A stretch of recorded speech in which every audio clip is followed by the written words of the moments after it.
looking at here, but most of you guys can talk about a giveaway. We got a second all bikes. The bikes that are a lot of motocross, custom bikes. We got a lot of Japanese underground and stuff. It sounds like really exciting stuff. Sir, I want to ask you, Reno and Sam, they're a handful. They're probably the most unique combination on TV right now. Tell us how that dynamic is with you guys as producers and having them, really translate their ideas on screen. That's a hard question.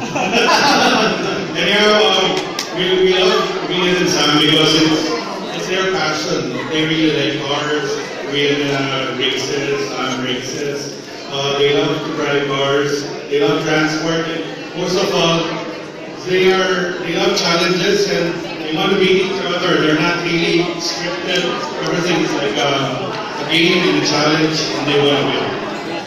And it seems like you guys have accomplished that from what we see. We're very excited for Full Throttle here on Fox Sports, and we thank you guys for bringing the show to us and allowing us to work with you guys as a channel, as a network of the show. Ladies and gentlemen, once again,